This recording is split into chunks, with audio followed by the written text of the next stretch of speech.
अस्सलाम वालेकुम वीवर्स, मैं आसफ़ा बानो। आज आपको मैं एक ऐसा टोटका बताती हूँ जो दांतों के लिए बहुत मुफीद है। और दांतों की तकलीफ़ से देखें आजकल बच्चा और बूढ़ा सभी परेशान हैं। तो हमें कोशिश करना चाहिए कि हम अपने दांतों की हिफाजत करें, क्योंकि दांत जो है ज़िंदगी भर काम आते हैं।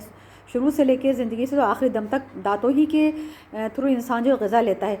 लेकिन फिर ज़माना इतने तरह तरह के महंगे तरीन टूथपेस्ट ईजाद हो गए हैं, उनसे भी कोई फ़ायदा नहीं है। हर दूसरा बच्चा मुझ समेत डेंटिस्ट के पास जा रहा होता है। किसी के कैविटी है, किसी का दांत हिल रहा है, किसी के मसूड़े। तो बहुत ज़माना हो गया मैं ये सुन रही थी, और मेरे घर में भी है, लेकिन बहुत ज़्यादा नहीं, क्योंकि मैं अपने दांतों की केयर करती हूँ। और मैं कोई भी चीज़ खाती हूँ तो फ़ौरन मैं ब्रश करती हूँ, या फिर मैं हर्बल टूथपेस्ट यूज़ करती हूँ। बहुत महंगा वाला टूथपेस्ट यूज़ नहीं करती। तो मेरी दादी अम्मी जो है, ये मुझे याद है जब मैं बहुत छोटी थी, 7-8 साल की थी, तो ये टोटका या ये मंजन इस्तेमाल करती थी। तो उस वक्त मैं खेल रही होती थी, और मुझे, लेकिन मैं मतलब देख रही होती थी। तो मेरी दादी की उम्र तकरीबन 80-90 के करीब ही होगी, वल्लाह आलम, क्योंकि अब मुझे याद भी नहीं है इस वक्त।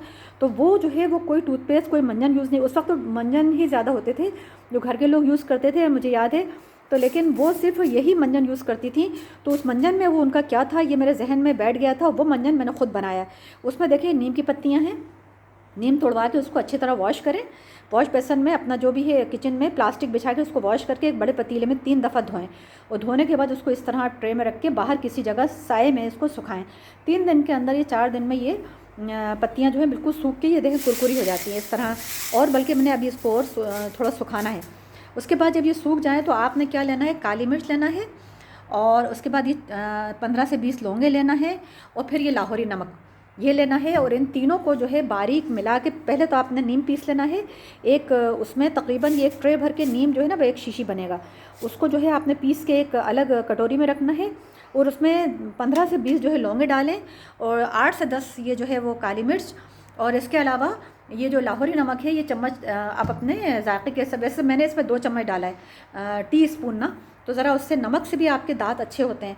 तो ये सब पीसने के बाद आपने इसको मंजन को देखिए इस तरीके से बना लेना। ये मैंने पाउडर बनाया है, और इसको बनाने के बाद इसमें सब चीज़ें, काली मिर्च, लौंग और ये लाहौरी नमक, और इसमें मैंने थोड़ी सी हल्दी भी डाली है, वो मैंने अभी आपको दिखाई नहीं है। जो सूखी वाली हल्दी होती है ना, अम्बा हल्दी, एक टुकड़ा ज़रा सा डाल के उसको अच्छी तरह ग्राइंड किया है। तो ये देखें ये कितना अच्छा पाउडर बन गया है। और इसको मैंने कांच की शीशे में इस तरह भर लिया है।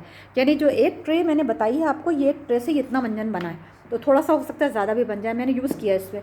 तो ये करने के बाद आपने इसको अपने बाथरूम में शीशी के अंदर ऐसी जगह रखना है, खुश्क जगह जहाँ पानी ना हो। फिर जब भी आप इसको इस्तेमाल करें, चम्मच सूखा आप लें, हथेली पे रखें और करें, और इसके बाद ढकना बंद करके इसको जो है दोबारा से अपनी जगह रख दें, अगर आप चाहते हैं कि इस मंजन में फंगस ना आए, क्योंकि ये बहुत इंपॉर्टेंट है। आप यकीन करें, इस मंजन से मैंने, यानी इतनी पुरानी बात मेरे जहन में थी, और मैंने सोचा कि अभी लोग इतना ज़्यादा दांतों की तकलीफ़ में मुब्तला हैं, तो मैंने ख़ुद अपने लिए मंजन तकरीबन मैं 6 महीने से यूज़ कर रही हूँ। अल्हम्दुलिल्लाह मुझे दांत में कोई तकलीफ़ नहीं है, और ना ही मुझे डेंटिस्ट के पास जाना पड़ा है। और मैं अपने घर के दीगर अफराद को भी मैं कहती हूँ, लेकिन नीम ज़रा कड़वा होता है, और लोग जो है वो उसको एक्सेप्ट करना ज़रा मुश्किल करते हैं। लेकिन बहरहाल मैं तो यूज़ कर रही हूँ। अब इसको अपने दांतों की लाइफ प्यारी है वो करे। और ये मंजन जो है वो मेरे लिए तैयार है, और मैं इसको जो है अब यूज़ कर रही हूँ। आप में से कोई अगर बनाना चाहे तो बना ले, और अगर मुझसे बनवाना चाहे तो मैं बना के दे सकती हूँ। और जो है वो इंशाल्लाह आपके दांतों को बहुत फ़ायदा होगा, और आप डेंटिस्ट से बचते रहेंगे। अल्लाह हाफ़िज़, फ़ी अमान अल्लाह।